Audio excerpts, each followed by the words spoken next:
Daawwattoota keenya akkam jirtu keessummoota as egaa waajjira kan CDG'tti affeerranne irraa keessummoota CDG'ti. Egaa CDG'n caalatti xiyyeeffatee kan hojjetu nageenya olaantummaa seeraa kabaja mirga namummaa akkasuma bulchiinsa gaarii irratti fuulleeffatee kan inni hojjetaatii jiru keessummoota keenyas dhimmootuma kanaan wal qabatan irratti dubbisuudhaaf kan nuti jirru. Profeesar Tasammaa Ta'a, Profeesara Seenaa Yuunivarsiitii Finfinneeti baga nagaan nu dhuftanii akkasuma Profeesar Taaddasaa Bariisoo, Profeesara Antiroopooloojii Yuunivarsiitii Finfinneeti isinis baga nagaan nu dhuftanii. Profeesar Baqqalaa Guutamaa, Profeesara Falaasama Yuunivarsiitii Finfinnee ulfina argadhaa baga nagaan nu dhuftan isiniin jenna. Waan gaggabaabduu kaasuudhaafan egaa keessuma seenaa irraa yoon eegale gaarii fakkaata. Biyyi kun akkaataatti uumamte qabdi. Biyyoonni addunyaa hedduun karaa garaagaraa uumamuu danda'u. Kan jaalatee sagalee uummataatiin kan hundeeffame akkuma jiru kan immoo humnaanis walitti dhufee ijaarame. Akkasuma seenaa irrattis immoo yeroo baay'ee biyya keenya keessatti akka madda wal dhabdeetti yeroo ka'u hin mul'ata. Seenaan biyya keenya yeroo baay'ee madda komii yookiin madda wal dhabdeetti maaliif nu geessa? Achirraa kaanu.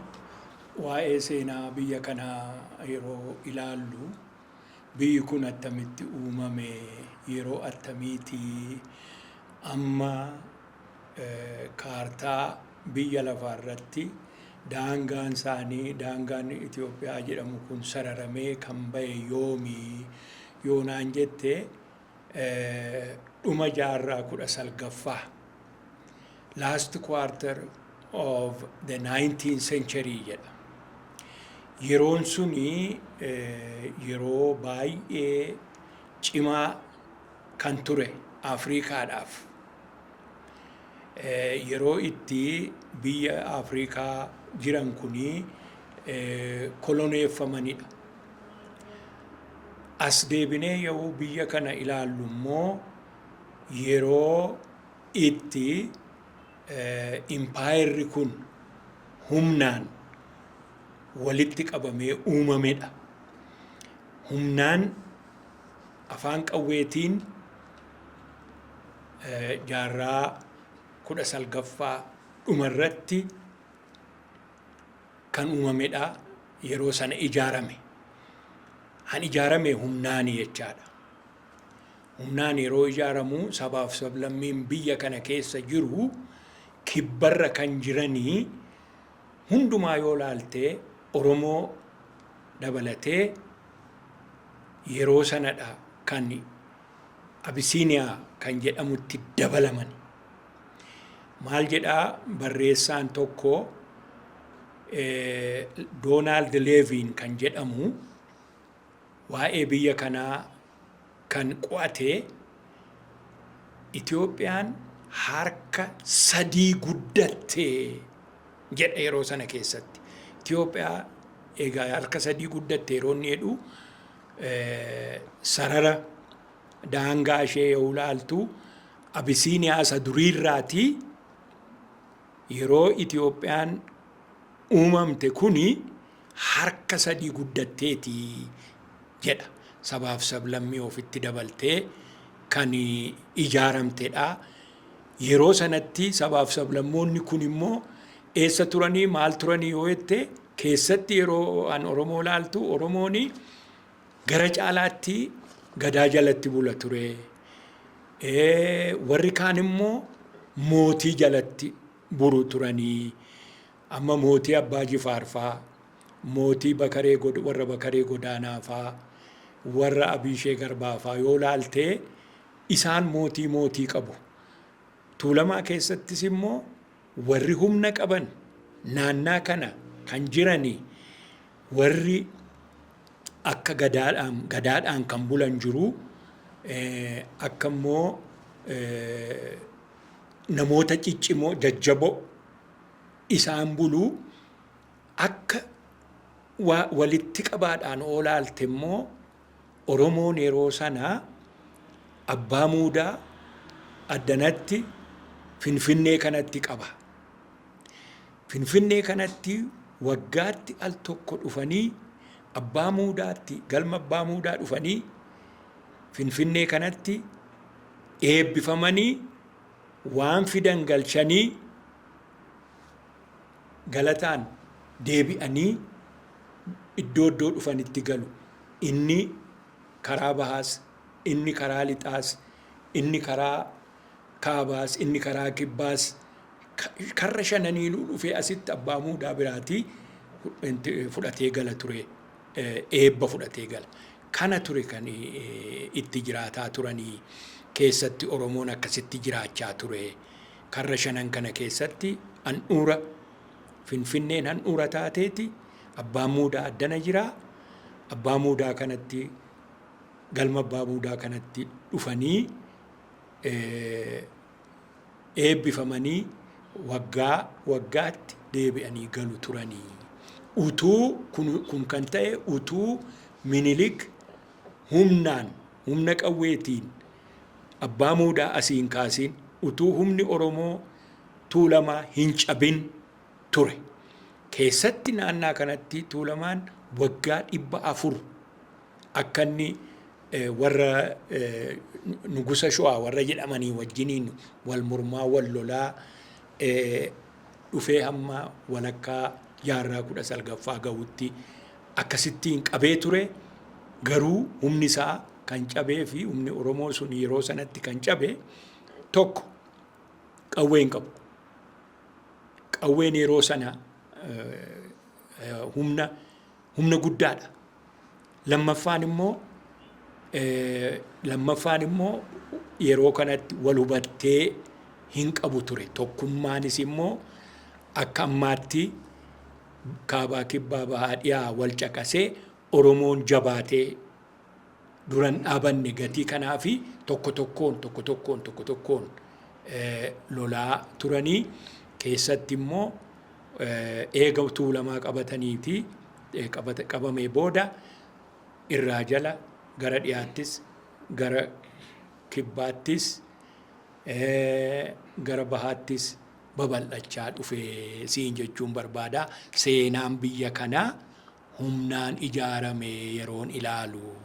Isaan wal qabatee maaliif amma fakkeenyaaf kanan jedhu egaa seenaa bifa kanaan qabna. Garuu immoo akkitti nuti himannu tunuuf hin barreeffamne moo biyya kana keessatti seenaa dhumti madda komii yookiin madda wal dhabdee biyya kanaa maaliif ta'a seenumti? Inni baay'ee bal'inaan irratti haasa'amuu kan qabudha. Maaliif seenaan kan barreeffame warra barreeffamaan kaa'ame jedhanii afaan Amaariffaatii fi afaan Gi'iziitiin. Kanaaf seenaan Oromoo sirriitti gadaansaa, seerrisaa, heerrisaa, eenyummaansaa lafa qabatee hin barreeffamne jechuu malee seenaa hin qabu jechaa miti. Akka waan seenaa hin qabneetti ilaalamaa ture. Kanadha kan wal falmisiisu.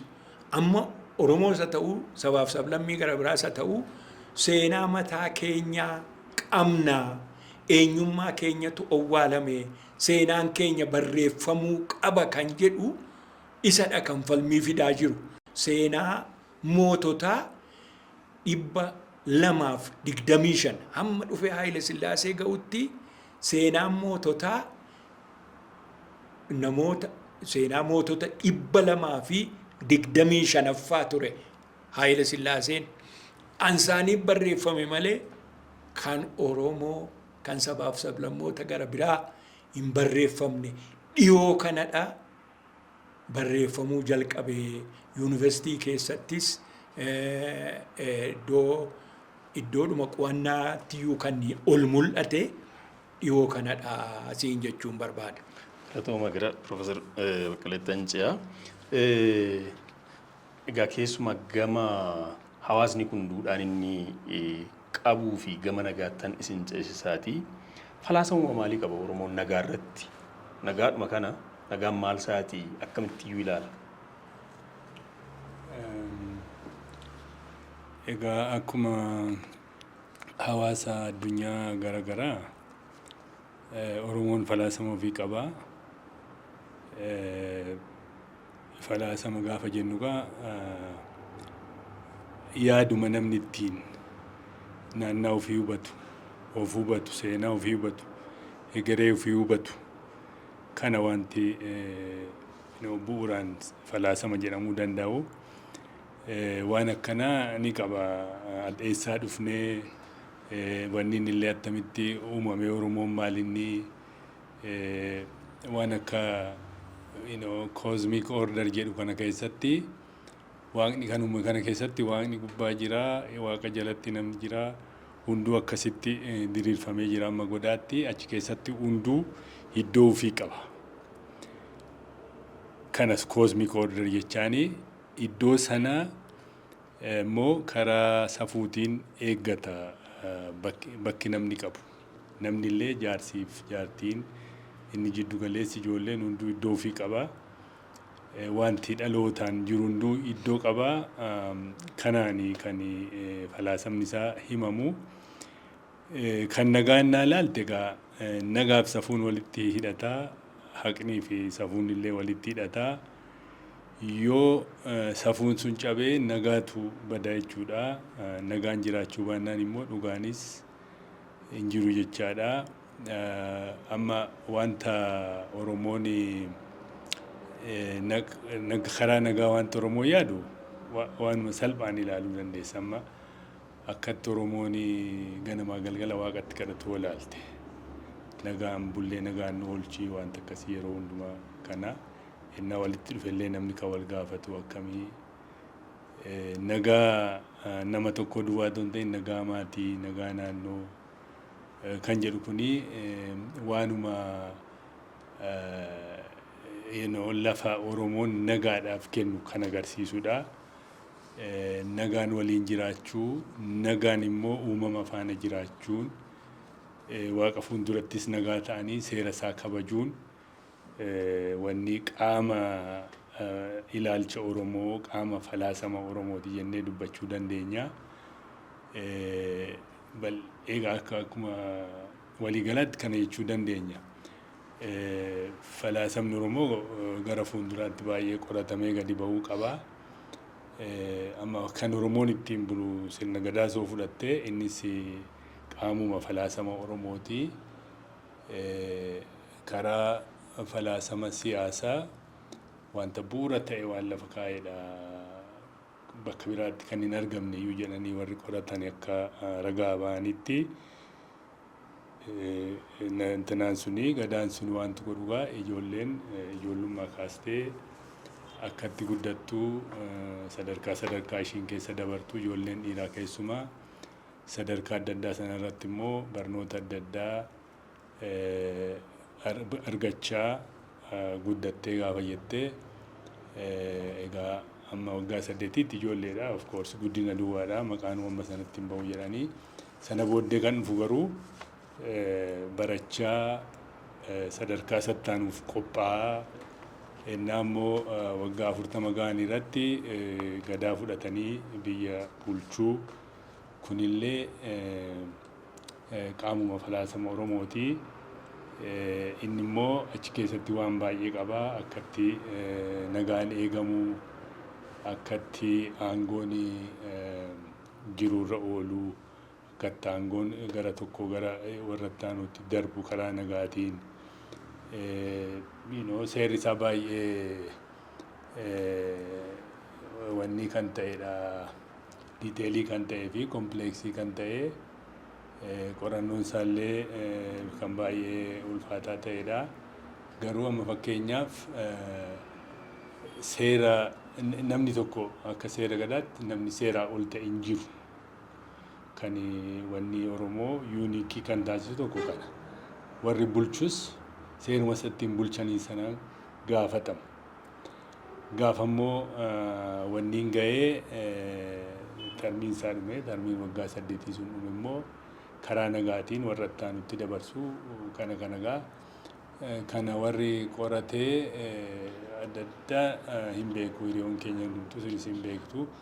Akkitti isaan kana ibsanii waan baay'ee akka ajaa'ibaa waan ta'etti ibsanii hin jiru amma warri kaan booddee waggaa 200 wayii keessatti kan isaan waan akka gadaa naannoo demokiraasii jedhamu kana kan ijaarratanii keenya garuu yoo xiqqaate gara mileeniyamii walakkaa caalaa innumtamma yaadatamu kan amma dheengadda booranni irratti baallii wal harkaa fudhatan kuni garuu sana caalallee duubatti akka deemu hinuma beekama kanuma siin jedha.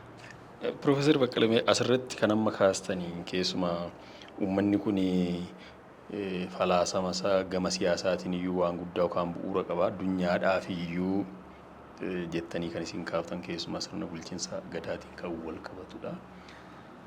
Uummanni kun erga waan guddaa hamma kana ga'u keessumaa immoo dimokiraasii ammayyaa jedhamu kana caalayyuu erga dursee addunyaadhaaf waan akkanaa gumaachee maaf ittiin jiraachuu dadhabe waan kana hangammaatti ittiin jiraachuun naan jedhu kana silaa akkuma kaanii nurra darbee addunyaa biraatiif hin ta'u ture addunyaa biraatiif ta'uu yoo dadhabne immoo maaliif numaaf hin taane jechuudha. Kana egaa karaa seenaatiin maaltu ta'e jennee deebisuu yaalla deebiinsaa bal'aa ta'uu danda'a. Garuu ammuma deemee yeroon sokkuu fi Oromoon immoo baay'atee iddoo adda addaatti babal'atee jiraachaa dhufu chaalenjiin itti uumame jechuun dandeessa. Chaalenjiin kan keessaallee ni jira. Gadaan sun akka duriitti fulla'uu kan danda'e chaalenjii karaa keessaa fi chaalenjii karaa alaan jirurraan kan ka'e waan jedhu ni yaada. Amma akkamitti Oromoon kan gadaan bulu yeroo keessatti yeroo tokkotti mootonni kan ba'an warri abbaa humnaa kan ta'an kan haaluma uumame sanaan aangoo dabarsuu dhiisanii akkamitti dhufeenyi jedhu sun egaa xiinxaluu barbaachisaa garuu kun internal faaktarii tokko kan kana andarmaayinii godhe yookaan kan kana dadhabsiisee jechaadha. Humna ofiitti abdachuudhaan dabarsuu dhiisuu waan keessaas dhufe ta'uu danda'a waan namarraas barames ta'uu danda'a. Durumaan keessumaan riifoormii barbaada ture egaa kun tarii riifoormii godhanii mekaanizimiin ittiin karaa qabsiisanii karaa duriirraan maqnee gochuun sun itti yaadamne ta'a. Jabanni isaas immoo wanta biyya bal'aa kana keessatti koordineetii gochuufis waan akkas hundaaf rakkisaa ta'uu danda'a. Kana taagaa tokko faaktariin tokko karaa alaa immoo amma akka isaan jedhanitti eegii cabee humna Oromoo cabee immoo humna alagaa jala galee inni seeraan hin dhoowwame. Amma warra akka fagoo naannaa Gujii fi Booranatti xiqqoo ture malee iddoo kaanitti seeraan bakki muudas bakki caffees dhorkamee kanaan kan ka'e egaa daayinaamizimii keessaa ba'ee egaa kanaaf argitee amma seeraan kan bulee Oromoon seera sana eegsisee kan jiraate isatti fufsiisuu dadhabuun chaalenjii seera sanatti fufsiisuu dadhabuu sababii garaagaraatiin kanaa tokko inni alaa immoo akkuma siin jedhee warri aangoo qabatanii humna qawweetiin qabatanii kanaan bultuu sirna dimokiraasii sirna qixxummaa kana dhaabaniitu sirna haayiraarkii irraaf jalaa itti fidanii kanaan bultu jedhanii inni suni seera malee ta'ee seera ala ta'ee kanaa garuu dubbiinsaa baay'ee kana caalayyuu wal xaxaadha qorannoo kana caalaa barbaachisadhee yaada. Galatooma isaanitti nuu kennaay. Profeesar Taaddaseen caalatti uummanni biyya keenyaa darbe immoo uummanni Oromoo aadaawwan ittiin jiruuf jireenya isaa kana qajeelfatu waa hedduu qaba waan hormaata irratti ijoollee guddisuu irratti haa ta'u safuu lafaa waaqaa haa ta'u waa hedduu irratti waan aadaattiin jireenya isaa kanaa qaqqajeelfatuun baay'ee qaba. Waan darbuu hin dandeenyeef safeeffatu hooddatu kanas immoo qaba. Sarara darbuu hin qabne illee kakkaawwata. Garuu gara as dhiheenyaa keessumaa safuuwwan amma jedhaman kun sadarkaa laafanii too wanni hawaasa kana walitti qabuu fi silaattiin jiraachisu kun sadarkaa yaaddessaarra fa'aa jedhama. Inni kun labata amma jiru kan irratti keessumaa baay'ee haala yaaddoo keessa. Inni kun bu'aawwan teeknooloojii kun addunyaan kun nutti fidedha. Kun immoo gara kamitti nu geessuu danda'a? Akkuma jedhame Oromoon aadaa isaa qaba, seenaa isaa qaba, afaan isaa qaba. Waan uummati gara biraa qabu hunduu qaba. Garuu aadaa gaarii kana keessumattuu aadaa akka aadaa gadaa kana kan waan hundaaf keessaa qabu akkamiin itti buluu dadhabee akkamiin duudhaan isaa aadaan isaa akkamiin itti fufuu danda'e itti fufuu dhabee kan jedhu waan akkasii akkuma amma jedhame Oromoon dhuma jaarraa 19 jalqabee akka aangoo akka aadaa isaa dhabaa dhufe amma sirrittuu jedhame. Inni guddaan Oromoon gadaadhaan bulaa. Duudhaan isaa, aadaan isaa, seerri isaa wanti hunduu aadaa gadaa kana keessa ture. Aadaan gadaa kun immoo kan waan hunda qabu kun immoo akkamiin laafaa dhufee akkamiin dadhabaa dhufee kan jedhu gaaffii guddaadha.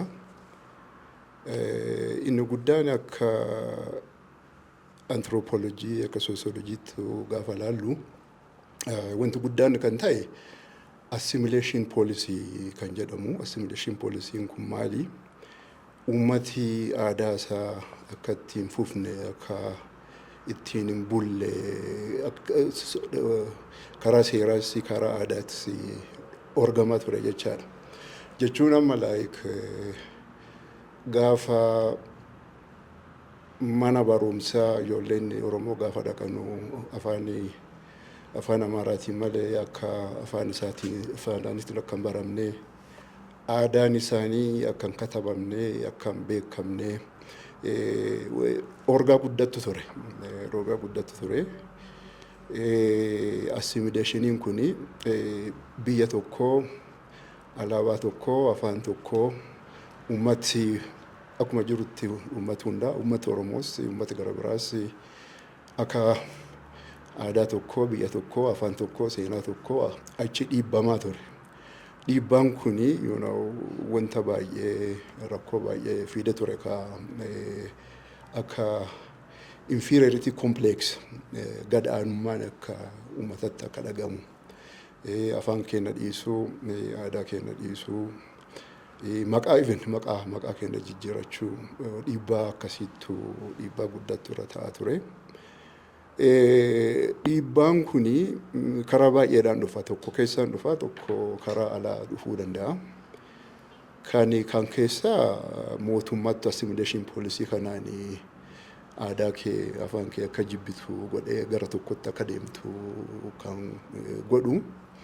Inni kun karaa barumsaas yoo ilaaltu amma mana barumsaatti wanti nuti barachaa turre aadaa keenya seenaa keenya afaan keenya aduun ta'in caalattu aadaa ormaa seenaa ormaa barachaa turre. Amma ijoolleen keenya seenaa uummatoota Itoophiyaa kan kibbaas kan kaabaas caalaa seenaa warra alaa seenaa Ameerikaa seenaa Yurooppii kana barachaa turre kana beekna. Akka nuti of jibbinu akka waan warra keenya warri kan keenya kan beeku akka wallaallu akkasitti kan barachaa turre. Amma education tokko immoo urbanization magaaloti guddachuun influensii guddaa qaba. Amma aadaan magaalaatii fi aadaan baadiyyaa garaagaraa. Ijoolleen dhufanii baadiyyaadhaa gaafa magaalaatti galan beektaa akka waan qarooman civilization waan akkasii itti fakkaatu. Aadaa isaanii afaan isaanii irraanfachaa deemu. Ijoolleen kan keenyumayyuu amma magaalaatti ijoolleen dhalatanii guddatanu baay'een isaanii afaan keenyas aadaa keenyas irraa caalaa aadaa Oromaati isaanii kan beekan. Urbanization, industrialization, globalization dhiibbaa guddaadha kan alaa biyya keessa dhufaa jiru. Inni kun dhiibbaa guddaa godhaa jira. Aadaa keenya, duudhaa keenya irraanfachaa akka deemnu. Hamma dhiyoo kanattu namni aadaa fittuu deebi'ee indigenous knowledge isaatti deebi'ee isa guddifachuudhaaf amma dhiyoo kana yaadinuu kan dhufe aadaan keenya sirni gadaa keenya kamiyyuu gadii motiin doom caalaadha. Akkamitti guddifamna, akkamitti aadaa keenya deebifannaa, duudhaa keenya kan deebifannaa kan jedhu amma dhiyoo kana yaada akkasii kan jalqabame. Hojii guddaa barbaachisa waan akkasii yeroo barbaachisa hojii guddaa barbaachisa karaa mootummaatiin poolisiitti godhanee waan akkasii deebifachuudhaaf hojjechuun barbaachisa jechaadha. Gaaffii tokko kan biraas maratti ni dabaluudhaaf Piroofeesar keessumaa wanni aadaa fi yookaan immoo ittiin jireenya uummata kanaa kan ganamaasaa wajjin wal qabatee ka'u dur hin jirreen baay'ateedha wanni duraan hin turree fi wanni duraan halaalatti bakka biraatti dhagahamu amma waan gara biyya kanatti madaqaa jiru fakkaata. Kana yoon siniin jedhu ajjechaan suukkanneessaa wal ajjeesuun illee duraanis gaarii illee ta'uu baate saba kana keessa jiraachuu danda'a. Garuu ajjechaan suukkanneessaa hin malle daa'ima qabatanii maallaqa itti gaafachuu warra jala daa'ima fudhatee waan akkasii kun duraan gara kaanitti dhagahama biyya kana keessatti akka safuutti iyyuu ilaalama wanni akkasii kuni. Wanni duraanii akka safuu hooda guddaatti ilaalamu kun baratamaa siyaas dhufeera jechuudha. Inni kun gama aadaatiin amma duraan sirna gadaallee kaastaniittu. Inni kun immoo sadarkaa hawaasni ittiin buluu danda'u tokko osoo hin ta'in akkuma seeramoonii tokkotti ilaalamaa jiraadha. Inni kun hawaasa keessa baay'ee amma kana humna qabaatee kana gaafa laallu wanti ittiin bulmaata hawaasa kanaa jala caccabaa jira. Ittiin deebi'ee buluu hin danda'u sadarkaa jedhu gahaa hin jirru. Yaa kun gaaffii baay'ee gaaffii guddaadha. Wanti beekuu qabnu tokko culture is dynamic jennamuuti. Dynamic jechuun bakka duri jirutti callisee bakkuma san jiraachuu hin danda'u. Akkuma yeroo wajjin geeddaramuu danda'a. Wanti waggaa 20 waggaa 30 dura ture ammayyuu itti fufa jechaadha amati. Culture aadaan environmentii jiru wajjin geeddaramaa deema. Aadaan durii kana fakkaata. Amma aadaan kun geeddaramaa dhufee wanta kanaa dhufee kan jennu expected wanta eegamu. Aadaan hin jijjiirama yeroo wajjin wanti baay'een hin jijjiirama. Jijjiirama kana keessa maaltu ta'aa jira? Wanta gaarii argaa jirra moo wanta hamaatu dhufaa jira kan jennu it really depends. Amma duraanii Oromoon ijoollee xixinnoo qabatee karattu bahee kadhatee maalii waan akkanaa aadaa keenya keessa hin turre. Anamma si dinqisiisaa lafatti guddadhee lafatti dhaladhee lafatti guddadhetti waan akkasii amma dhiyoo kanaattu hin jiru. Afaan Oromootiin namni bahee kana rakkadhee kana naa godhaa kan jedhee kan kadhatus hin turre. Gaafa namni rakkatus aadaa qabaa, seera qabaa, akkamitti akka wal gargaaruu danda'amu. Aadaan isaa jira. Aanteen firri akkamitti akka wal gargaaru, akkamitti akka yeroo hamaa keessa akka darbanu aadaa qaba.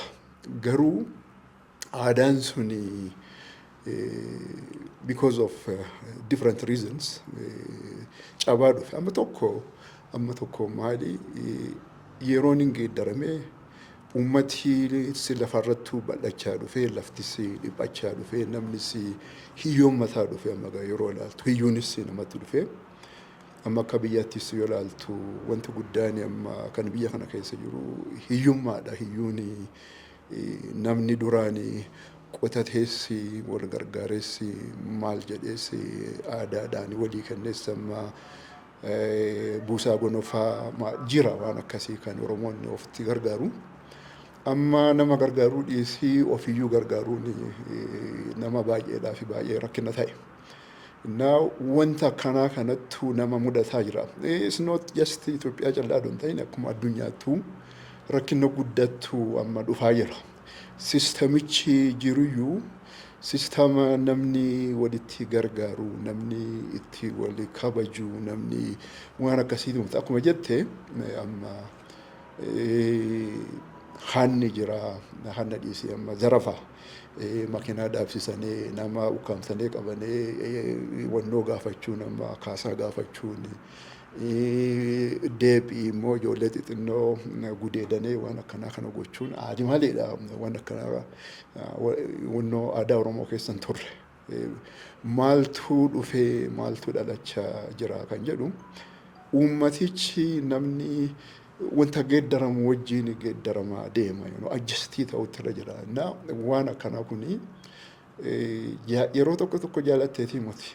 Yeroo tokko sirni jiru dhiibee achi si galchuu danda'a. Amma akka kadhaa akkuma siin jedhe akka gadaattu gaafa namni tokko horiin dhukkubaan irra dhume yoo inni fi waraanaan yoo boojuu irraa fudhatan sistama qaba ture. Sistama ittiin wal gargaaru. Amma immoo yeroo ilaaltu namniyyuu hiyyeessa ta'e akkuma jirutti baay'een nama wal gargaaruu dhiisii ofiyyuu gargaaruun baay'ee rakkisaa ta'e. Inni kun amma waan akkasii lafa tokkottu wanta godhamutti jira. Akka waan gaarii kan fudhatanii akka waan aadaa kan uummata gara biraas irraa fudhatanu jira. Communication amma internetiin kuni YouTubein kuni oduun wanta baay'eedha. Namni tokko wanta gaariin ta'inis koppii godhatee waan akkasiitti deemuu danda'a. Inni bal'isanii yoo ilaalanu rakkinni guddaatu jira. Assimilation kan jedhu amma addunyaan amma baay'ee wal tasike amma wanta Ameerikaatu ta'u wanta Yuroopiitu ta'u har'a biyya keenyattis ta'aa jira. Amma nama qabdee fuutee kana naa kaffalaa maalii kan jedhu hin turre biyya kana keessa. Amma wanta akkasii akkuma argaa jirtu bal'achaa dhufe. Inna aadaan hin geeddaramaa, namnis aadaa geeddaramaa wajjin geeddaramaa deema. Isa kana aadaan akka hin banne ijoollee dhalattu wanta akkana aadaan keenya akkana ture karaa kana deemuun mooraaliidhaafis kana jennee ijoollee barsiifachuun waa tokko. Garuu ijoolleen amma nuti barsiifachuudhaaf deemnus dhuguma abbootii isaanii haadhotii isaanii sirriidhaan dhaganii waan nuti itti gorsinu dhage'u moo addunyaa wajjin deemu geeddaramaa kan jedhu waan akkasii ilaaluun dura jira. Aadaan daayinaamikiidha. Daayinaamikii kana keessattuu aadaan gaariin maalii akkamitti ijoollee keenya barsiifannee karaa qabsiifanna kan jedhu inni qorannoo guddaa waan barbaachisu jechuu barbaada. Profeesar Tasammaan duraanii waan bal'aanuu kaastaniittu akkaataan seenaan kun itti barreeffame seenaan kan keessaa hafes bal'inaan immoo biyya kana keessatti duraan illee kaaseen ture madda wal dhabdee fi komii yeroo hedduu kan ta'u seenaa kanarratti akkaataan itti barreeffames yookaan immoo lakki seenaa dhumti barreeffame kun iyyuu immoo seenaa dhugaa miti kan jedhu jira yookaan immoo seenaan koo keessaa hafe kan jedhu jira. Inni kun waan asiin dura akkatti barreeffamee fi namnu ittiin barate isin ittiin barattan nuti illee ittiin baranne kana irra deebi'anii barreessuun ni danda'ama. Yoo irra deebi'anii barreessan immoo waan hamma kana lafa qabate kana hangam inni akka haaraatti soroorsanii barreessan kun dhaqeetoo bakka qabachuu danda'a kan jedhu. Kanumatti aansee immoo seenaan inni mo'ames akkatti barreeffatu silaa'oo qabaasa kan akkamitti walitti immoo araarsuu dandeenya walumaan jechuuti. Baay'ee gaaffii gaariidha. Maali seenaanii baay'ee wanta darbe wanta baay'ee yeroo dheeraa darbee ture barreeffamaan kan hin taa'in afoolaan darba. Oral tradition jedha. Oral traditionii kana qo'atanii jaarsaaf jaartii sirriitti gaafatanii seenaa dogoggoraa sana haqanii barreessuun hin danda'ama. Isa barreeffames attamitti barreeffame seenaan ragaa malee hin barreeffamu. Seenaan jettee miti. Seenaan immoo isa darbee namni hin beekne iddoo amma jiru hin beeku. Gara fuulduraattis gara tadeemus hin beeku. Nami seenaa sirriitti yoo barate malee hin joonjaa. Seenaan akka sila na gaafattetti seenaan kun sirraa'ee seenaan warra mo'amees seenaan warra mo'ees hin barreeffamu. History belongs to both the victims and the victors. Lachuuti kan barreessu seenaan madaaliidhaan. Seenaa madaaliidhaan barreeffametu biyya kana keessaati gara caalaan kan barreeffamni sheelfii guutee kan jiru isadha. Isatti ekspoozii taaneetu isadha kan nuyi barachaa turre.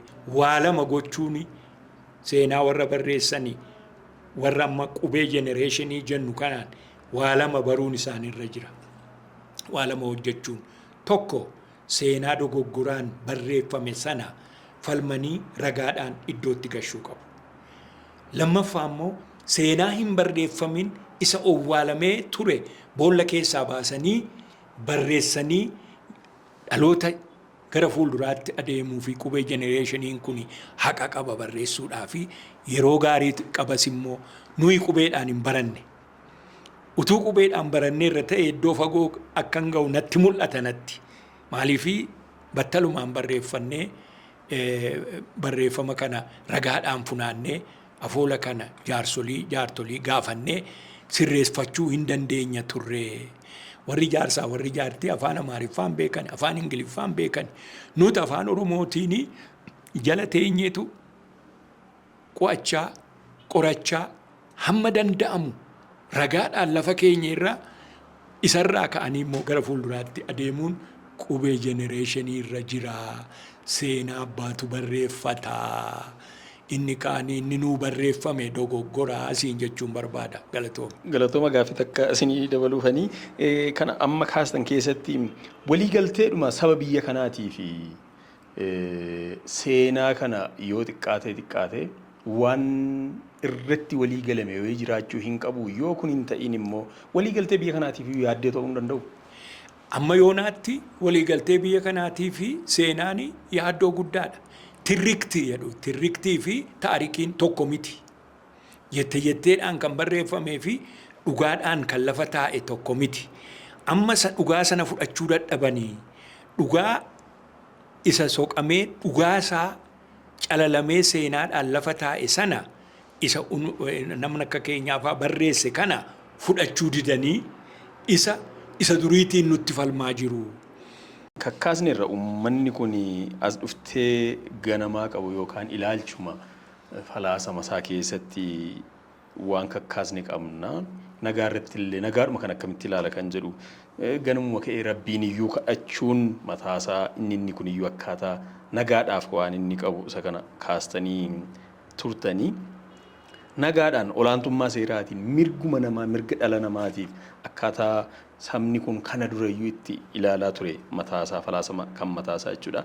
Wanti inni kun qabu kun rakkoo ammatti dhalate kanaaf maaf furmaata buusuu fi dadhabe nagaadhuma kana mataasaa jechuu kooti maa bal'isuu fi dide. Jechaan egaa amma Oromoon kophaan jiraatu nagaa buusuufis araara buusuufis namni nagaa fedhu jiraachuu qaba. Akkuma isaan jedhanii akkamitti ijaarame jedhu irratti nuti humnaan nurratti ijaaramee innaa sun immoo ta'u lubbuun badeeti wanniin aadaan badeeti kan humnaan caccabeetu kan seeraan dhorkameetu ijaarame. achirra immoo darbinee amma waggaa 100 geenye seenaanis akkuma dabeetti jira. Seenaa hin qajeelchina hoo jenne isaa fudhachuuf qophii miti. Egaa seenaas sirreessuudhaaf nagaas fiduudhaaf nagaan immoo akkuma yeroo baay'ee deddeeffamee dubbatametti yoo haqni jiraate malee nagaanis dhufuu hin danda'u. Nagaan wal faana jiraachuun hin danda'amu. Warri seera olaantummaatiin biyya qabatanii seerri sun jijjiiramuu hin qabu, itti fufuu qaba. Inni kan Itoophiyaa kun kan durii kaasee kan jiru kuni isintu balleesse malee isumatti itti fufuu qaba. 3,000 irraa ta'ee heriteejiin 3,000 sanaan fuulduratti deemna warri jedhan amma kana fudhachuuf qophii hin taanetti kophaa kee wanni gochuu hin dandeessu, kophaa kee nagaa buusuu hin dandeessu. Seenaa amma isaanii kaasanii seenaa qajeelchuu fi seenaan dursunii rakkoo qaba isa irratti wal amanteen jiraachuu qaba. Maaliif seenaan suni akkuma jedhamee inni immoo kana akkas ta'ee tammoo humna olaanaa qabaadheen, beekumsa olaanaa qabaadheen, qaroomsa olaanaa qabaadheetanii isaan qaroomsuufan kana godhee maaloo jedhee himata. Nuti immoo lakki nuti qarooma mataa keenyaas qabna, qabeenyas qabna, seenaas qabna, sabni seenaa hin qabnes hin jiru kan jedhuun falmannaa. Kana egaa nama kun fudhatama qabaachuu baannaan rakkisaadha. Jira miti amma seenaan maalinni seenaa keessatti immoo sabni maalinni namni dhuunfaa maalinni jedhu sanaatti walii galuun barbaachisaadha. Kanaaf wal rakkifnee kanaaf nagaa dhabnee natti fakkaata. Hoo walii gallee sirreessuuf deemna taate rakkoon salphaatti hiikamuu danda'a. Garuu yoo waan dhugaan ta'in si wagaana jedhanii atis liqimsuu hin dandeessu. Wal dhibuudhuma ta'a. Kana rakkoon guddaanii seenaan akkuma duraan ka'ee seenaan inni mo'atennaa katabee isa mo'atame xiqqeessitee hin ta'u. Inni mo'atame sunis waan jedhu qaba, dhugaa qaba. Nama qe'ee ofirraa buqqa'ee nama jireenya dhorkamee akkuma waan gaarii fiddee dhuftee civilizing mission sana kana qaroominatti finna jedhanii dubbii sobaati. Namni warra aadaa gadaa uume caala namni qaroome hin jiru. Waan ofii asii kaasee kan guddifate. Kan warra qaroomina finnee dhufnee jedhanii kuni meeshaan isaanii salaa dhufee yaadni isaanii iyyuu amantii dabalatee wanti aadaa jedhamu iyyuu wanta alaa dhufedha, waan ergisaati.